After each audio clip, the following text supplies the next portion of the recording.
Buenas tardes. Bueno, vamos a hablar del tercer apartado, del tema de la salud de la economía, del tema 7. El tercer apartado que va acerca del desempleo. Bien, todos sabéis lo que es el desempleo, aunque utilizamos una palabra, digamos, más común, que es paro, que en realidad sabéis qué significa que, bueno, sería la situación en la que una persona que está en condiciones de trabajar y lo desea, ¿vale? No encuentra trabajo, ¿vale? No encuentra ocupación. Se mediría con la tasa de desempleo, que sería el porcentaje de personas que, estando en condiciones de trabajar, no lo hacen dividido entre toda esa población, digamos, que podría trabajar, tanto el que lo hace como el que no. Entonces ese sería el porcentaje, bien. Bueno, las consecuencias de este desempleo, muy rápidamente, pues sabéis que la persona que no trabaja a nivel económico, pues es más pobre que si trabajara, porque no percibe salario y por tanto no tiene esa cantidad de dinero, pareja. También a nivel social, pues se va a producir desigualdades, porque la persona que no trabaja, la persona que no percibe un salario, pues lógicamente no tiene la oportunidad de acceder a las mismas cosas que si tuviera esa fuente de ingresos. A nivel cultural, en teoría, pues la persona que no trabaja pues tiene peor formación, porque una persona que, que está en su puesto de trabajo pues va aprendiendo una serie de procedimientos, una serie de contenidos, de conceptos importantes ajustados a su puesto de trabajo, que si lógicamente uno no tiene esa opción, pues no tiene ese conocimiento tampoco. Y después a nivel psicológico, por supuesto, una de las consecuencias más importantes es la falta de confianza en uno mismo. Es decir, la persona que está desempleada durante mucho tiempo tiende a poder entrar en situaciones de depresión porque considera que a lo mejor pues el problema es suyo, digamos, de su falta de formación de competencia y por tanto empieza a percibirse como peor persona de lo que era. Bien, las causas, dependiendo, bueno, hay básicamente dos teorías que hablan sobre el desempleo y los economistas, en función de en qué teoría se escriben, pues van a aceptar más bien una u otra. Bien, una de esas teorías es la teoría keynesiana. Recordad que Keynes es el padre, digamos, del estado de bienestar, de la intervención del Estado en la economía para fomentar el consumo. Bien, Keynes habla de que la falta de pleno empleo se debe a que la demanda de los consumidores es insuficiente. Si hubiera una demanda suficiente, es decir, si todos los consumidores pudieran comprar todo lo que necesitaran, las empresas tendrían que contratar a mucha gente y esa contratación masiva provocaría que el desempleo bajara. Por tanto, para favorecer ese consumo, habría que realizar rebajas fiscales, es decir, un descenso de los impuestos y también aumentar, si es posible, el dinero circulante. Después tendríamos la teoría clásica. Sabéis que bueno, la economía clásica es la que nace con Adam Smith, que es el padre del capitalismo, y una serie, bueno, muchos de los economistas posteriores van a beber de esa idea.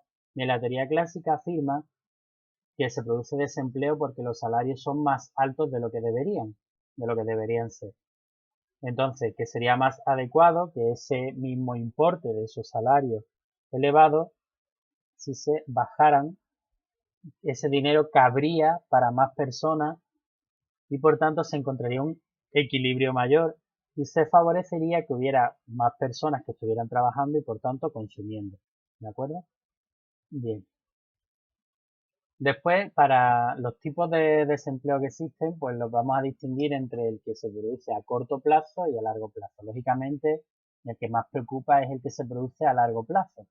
Fijaros, a corto plazo van a ser situaciones excepcionales en las que una persona durante un tiempo concreto estaría desempleado. Por ejemplo, tendríamos digamos, el desempleo estacional, que es aquel que está ligado a una ocupación de temporada.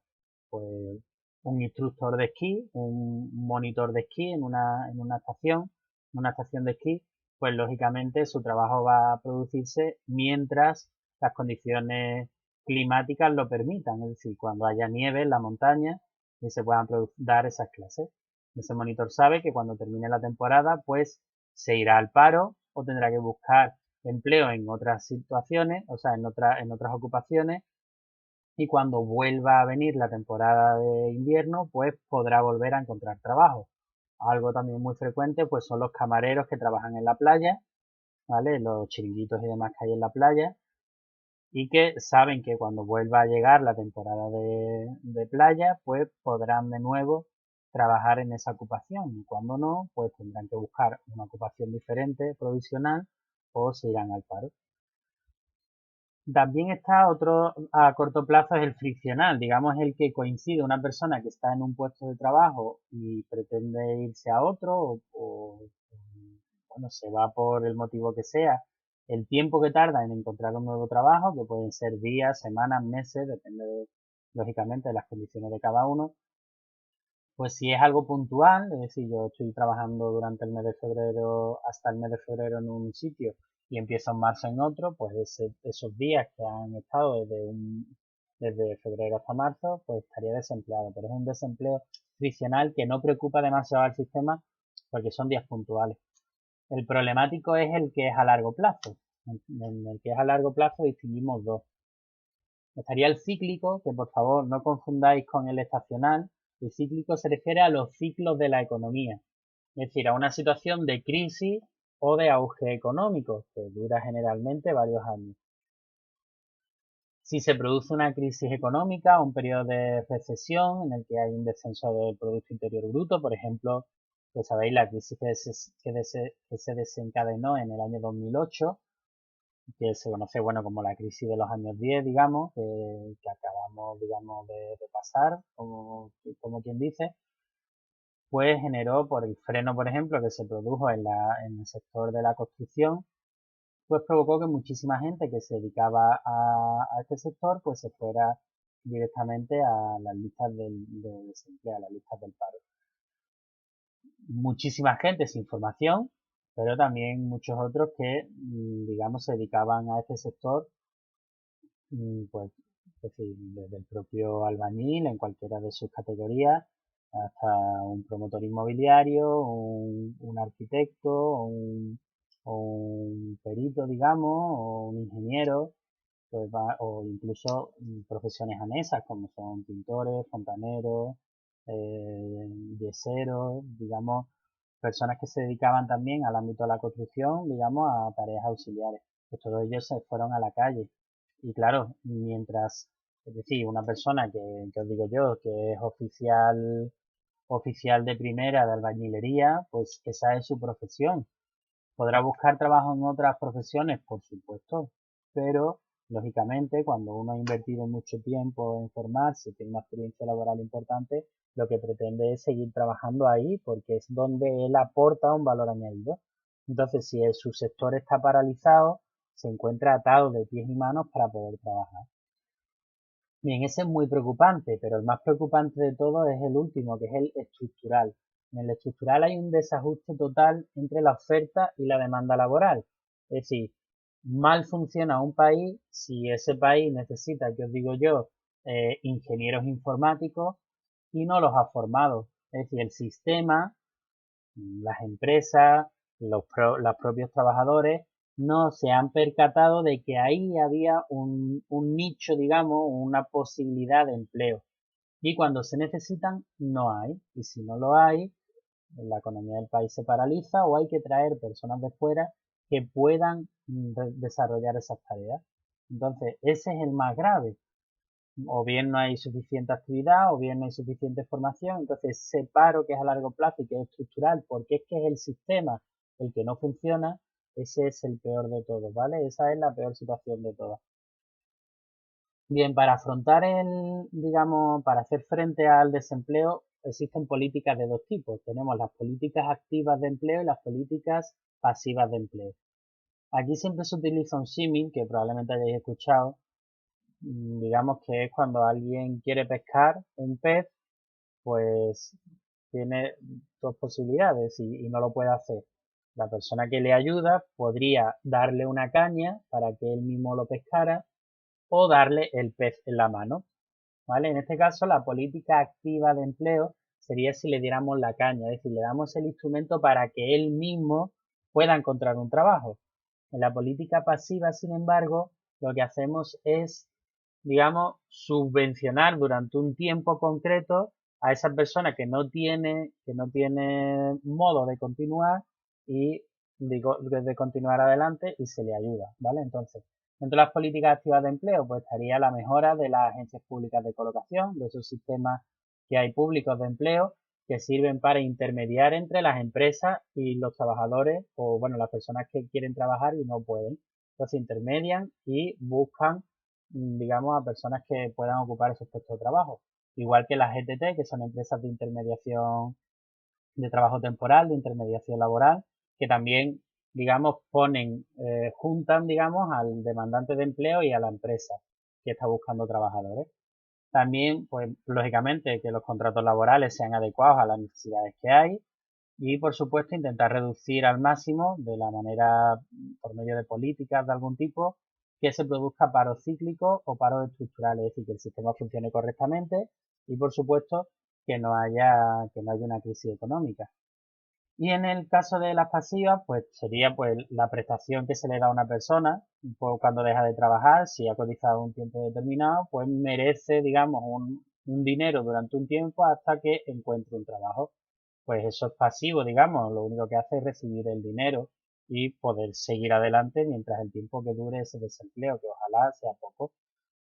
Después tendríamos un subsidio también por desempleo, según las circunstancias familiares, para los temporeros, también hay un subsidio agrario, o después están también las rentas activas de inserción, para quien ha estado fuera del mercado de trabajo y vuelve. Por ejemplo, una persona que ha emigrado y regresa tiene derecho a alguna prestación de este tipo.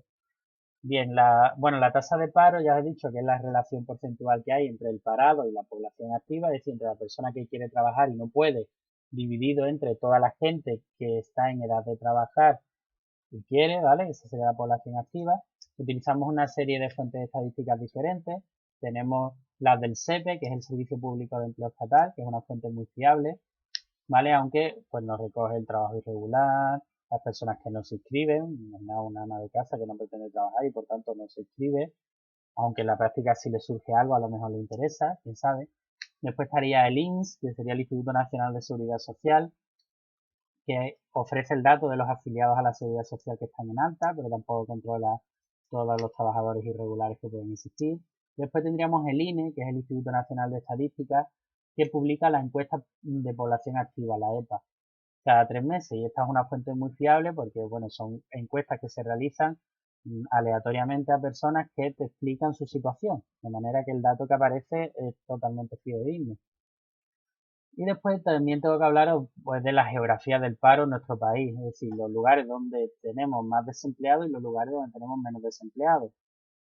Pues no os va a sorprender que los lugares donde más desempleo hay pues son Andalucía, Melilla, Ceuta, Canarias, Extremadura, el sur de nuestro país.